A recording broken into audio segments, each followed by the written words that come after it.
Assalamualaikum warahmatullahi wabarakatuh. Bagaimana kabarnya anak-anak? Ibu berharap anak-anak dalam keadaan baik, sehat, dan siap untuk belajar ya hari ini. Sebelum memulai pembelajaran hari ini, alangkah baiknya kita melakukan berdoa bersama-sama menurut agama dan kepercayaan masing-masing. Berdoa mulai, doa selesai. Kali ini kita akan belajar mata pelajaran tematik tema 8, lingkungan sahabat kita, subtema 1, manusia dan lingkungan, pembelajaran 4. Untuk pembelajaran pada hari ini kita akan mengetahui teks non-fiksi, ciri-ciri teks non-fiksi, jenis teks non-fiksi, dan struktur teks non-fiksi. Yang kedua, kita akan mengetahui contoh keberagaman sosial budaya pada masyarakat Indonesia. Yang ketiga, kita akan mengetahui definisi interaksi sosial, ciri interaksi sosial, syarat interaksi sosial, dan jenis interaksi sosial. Oke, sudah siap belajar semua ya? Tahukah kamu apa itu teks non-fiksi? Teks non-fiksi adalah karya tulis yang sifatnya berdasarkan fakta dan kenyataan serta ada kebenaran di dalamnya yang ditulis berdasarkan kajian keilmuan dan pengalaman serta bersifat informatif. Teks non-fiksi juga memiliki ciri-ciri, di antaranya berisi penjelasan tentang suatu hal atau objek tertentu yang faktual, mencapai objektivitas yang tinggi, dan berusaha menarik serta menggugah nalar si pembacanya. Bahasa yang bersifat denotatif dan menunjuk pada pengertian yang sudah terbatas sehingga tidak bermakna ganda. Penjelasan berupa fakta atau gagasan dapat dilengkapi dengan gambar seperti grafik, tabel, atau diagram. Selanjutnya, jenis-jenis teks non-fiksi. Jenis-jenis teks non-fiksi di sini ada biografi, esai, makalah, artikel, kamus, dan lain sebagainya. Dari kelima jenis teks non-fiksi tersebut, Ibu yakin kalian sudah pernah menjumpai di lingkungan sekitar kalian. Banyak sekali ya contoh-contohnya. Struktur teks non-fiksi. Struktur teks non-fiksi ada 3. Yang pertama, orientasi. Bagian ini mengenalkan sebuah pembahasan yang akan dikaji dalam sebuah cerita non-fiksi. Orientasi berisi tentang pengenalan tokoh yang terlibat dalam cerita dan awal dari sebuah cerita. Yang kedua ada urutan peristiwa. Tujuannya menjelaskan tentang urutan peristiwa atau kejadian yang terjadi mulai dari awal hingga permasalahan berakhir. Yang ketiga, reorientasi. Reorientasi berisi tentang kesimpulan suatu cerita dan penutup cerita. Umumnya berisi amanat atau pesan moral yang dapat diambil dari cerita tersebut. Misal, ibu guru ingin membuat cerita non-fiksi mengenai keberagaman sosial budaya yang ada di Indonesia. Nah, ibu guru harus memperhatikan struktur yang ada pada teks non-fiksi seperti orientasi, urutan peristiwa, dan reorientasi. Contoh keberagaman sosial budaya pada masyarakat Indonesia. Apakah anak-anak tahu contoh keberagaman apa saja yang ada pada masyarakat Indonesia atau yang ada di sekeliling kalian? Contoh keberagaman sosial budaya pada masyarakat Indonesia. Yang pertama, ada keberagaman suku bangsa. Keberagaman suku bangsa merupakan suatu kelompok masyarakat yang memiliki asal-usul, tempat tinggal, dan budaya yang sama. Dengan bentuk negara yang sangat luas, yang terdiri atas berbagai macam pulau, maka tak heran terdapat banyak sekali suku bangsa yang ada di Indonesia.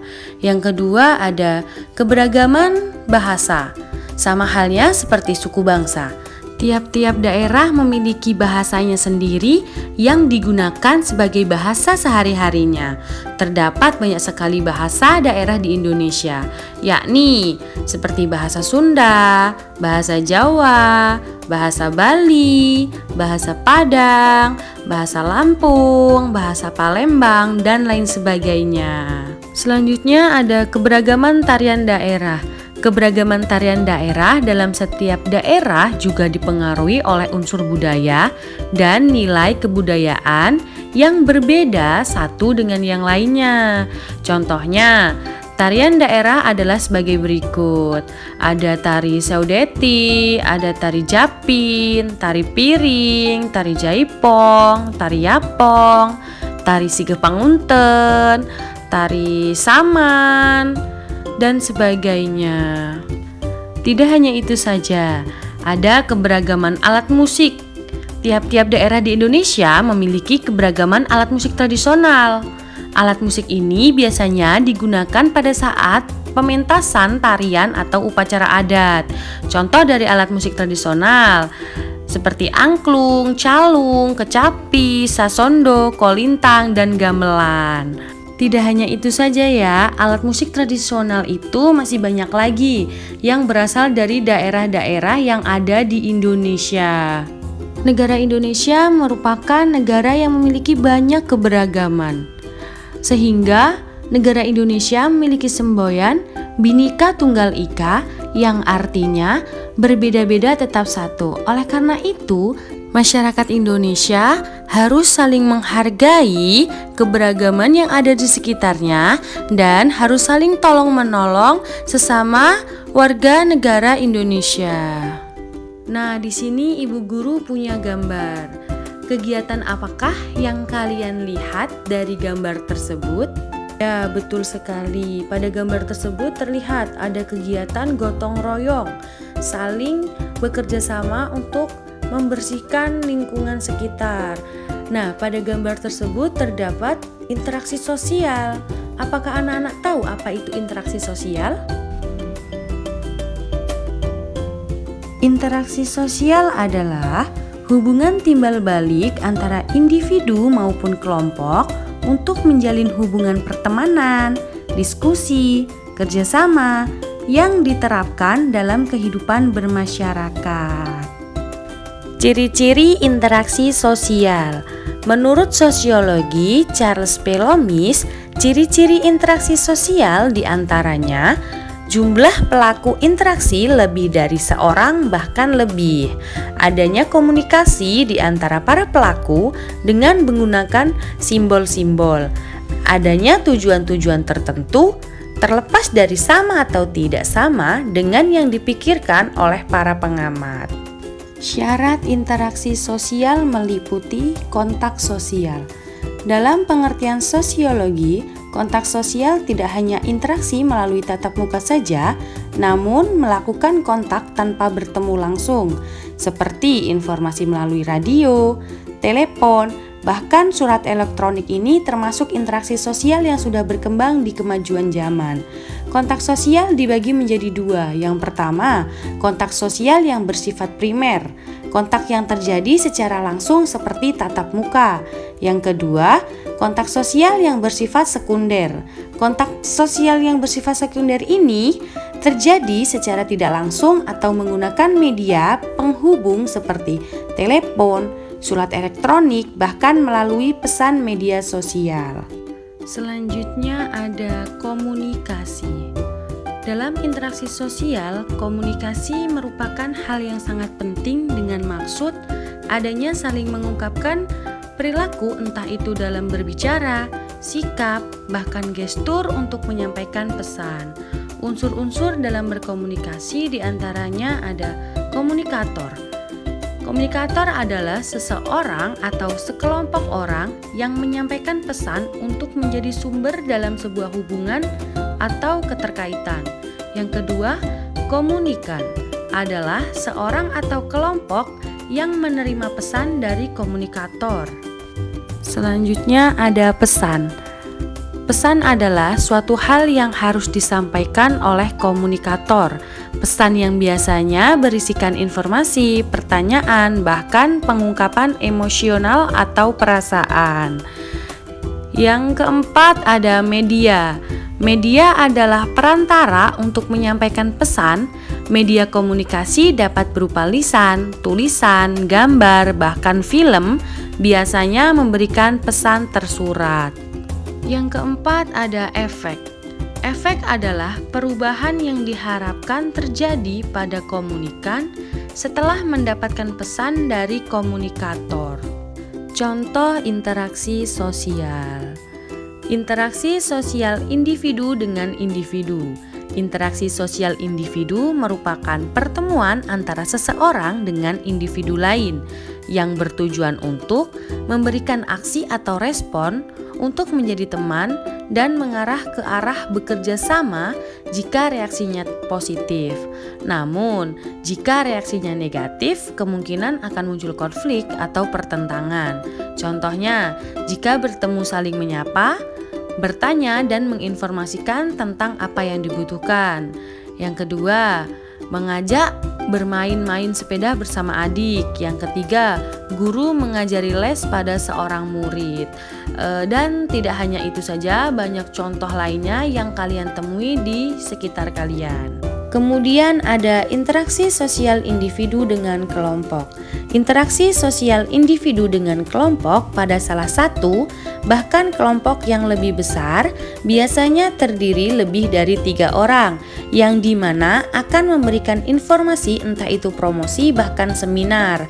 Selain itu, biasanya interaksi sosial ini disampaikan oleh beberapa orang saja, yang kemudian informasi tersebut didengarkan oleh banyak orang atau kelompok. Contohnya, menjadi seorang narasumber dalam kegiatan seminar, menyampaikan informasi promosi kepada komunitas, kepala sekolah sedang berbicara pada murid-muridnya sewaktu upacara. Yang terakhir ada interaksi kelompok dengan kelompok. Interaksi kelompok dengan kelompok merupakan pertemuan antara 2 kelompok atau lebih dengan kelompok yang berbeda untuk mengomunikasikan hal yang berkaitan namun sifatnya bukan hal pribadi untuk kepentingan kelompok itu sendiri. Namun untuk berkomunikasi antara kelompok terkadang menghadapi pro dan kontra. Harus lebih berhati-hati karena setiap pendapat seseorang bisa saja menyerang kelompok lainnya. Contohnya, para pemuda Karang Taruna memberi informasi kepada masyarakat untuk saling bekerja sama membersihkan halaman rumah agar menjadi juara perlombaan kebersihan di HUT RI 17 Agustus. Tidak hanya itu ya, contoh dari interaksi sosial, Ibu yakin pasti anak-anak sering mengetahui dan menemui kegiatan interaksi sosial yang ada di masyarakat, yang ada di sekolah, di lingkungan bermain, dan lain sebagainya. Oke, apakah anak-anak masih semangat untuk belajar? Di sini Ibu memiliki teks non-fiksi yang berkaitan dengan keberagaman sosial budaya yang ada di Indonesia. Mari kita baca bersama-sama. Bangsa Indonesia merupakan bangsa yang majemuk karena terdiri atas berbagai suku bangsa, adat istiadat, bahasa daerah, serta agama yang berbeda-beda. Keanekaragaman tersebut terdapat di berbagai wilayah yang tersebar dari Sabang sampai Merauke. Setiap suku bangsa di Indonesia mempunyai kebiasaan hidup yang berbeda-beda. Kebiasaan hidup itu menjadi budaya serta ciri khas suku bangsa tertentu.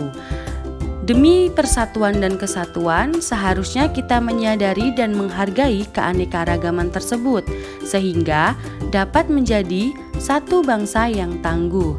Dengan semboyan Bhinneka Tunggal Ika, kita jadikan keragaman suku bangsa dan budaya sebagai salah satu modal dasar dalam pembangunan. Keberagaman budaya atau cultural diversity adalah keniscayaan yang ada di bumi Indonesia.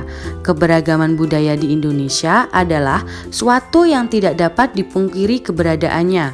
Dalam konteks pemahaman masyarakat majemuk, selain kebudayaan kelompok suku bangsa, masyarakat Indonesia juga terdiri dari berbagai kebudayaan daerah yang bersifat kewilayahan merupakan pertemuan dari berbagai kebudayaan kelompok suku bangsa yang ada di daerah tersebut.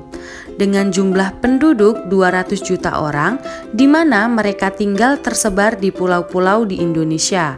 Mereka juga mendiami dalam wilayah dengan kondisi geografis yang bervariasi, mulai dari pegunungan, tepian hutan, pesisir, daratan rendah, perdesaan, hingga perkotaan.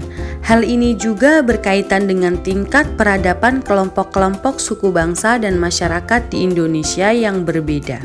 Pertemuan-pertemuan dengan kebudayaan luar juga mempengaruhi proses asimilasi kebudayaan yang ada di Indonesia, sehingga menambah keberagaman jenis kebudayaan yang ada di negara Indonesia. Dengan keanekaragaman budaya Indonesia dapat dikatakan mempunyai keunggulan dibanding negara-negara lainnya. Indonesia mempunyai potret kebudayaan yang lengkap dan bervariasi. Dan tak kalah pentingnya, secara sosial, budaya, dan politik, masyarakat Indonesia mempunyai jalinan sejarah dinamika, interaksi antara kebudayaan yang dirangkai sejak dulu. Interaksi antara budaya dijalin tidak hanya meliputi antar kelompok suku bangsa yang berbeda, namun juga meliputi antar peradaban yang ada di dunia. Labuhnya kapal-kapal Portugis di Banten pada abad pertengahan, misalnya, telah membuka diri Indonesia pada lingkup pergaulan dunia internasional pada saat itu. Sejak zaman dahulu, bangsa Indonesia dikenal sebagai masyarakat yang majemuk. Hal ini tercermin dari semboyan Bhinneka Tunggal Ika, yang artinya berbeda-beda tetap satu. Kemajemukan yang ada terdiri atas keragaman suku bangsa, budaya, agama, ras dan bahasa, adat istiadat, kesenian, kekerabatan, bahasa, dan bentuk fisik yang dimiliki oleh suku-suku bangsa yang ada di Indonesia. Memang berbeda, namun selain perbedaan suku-suku itu juga memiliki persamaan antara lain hukum, hak milik tanah, persekutuan, dan kehidupan sosialnya yang berasaskan kekeluargaan. Setelah membaca teks non-fiksi mengenai keberagaman sosial budaya yang ada di Indonesia, kerjakan perintah berikut ini dengan bersungguh-sungguh di dalam buku tulismu. Soal pertama, garis bawahi peristiwa atau tindakan yang terdapat dalam teks non-fiksi, lalu hubungkan peristiwa atau tindakan yang terdapat dalam teks non-fiksi dengan peristiwa yang ada di masyarakat. Soal yang kedua, buatlah 4 pertanyaan mengenai keberagaman sosial budaya yang ada di dalam teks non-fiksi tersebut. Ibu cukupkan pembelajaran pada hari ini. Selamat mengerjakan dan semangat belajar. Semoga pembelajaran pada hari ini dapat diterima dengan mudah oleh anak-anak. Ibu mohon maaf jika ada kesalahan dalam penyampaian materi pada hari ini. Ibu akhiri. Wassalamualaikum warahmatullahi wabarakatuh.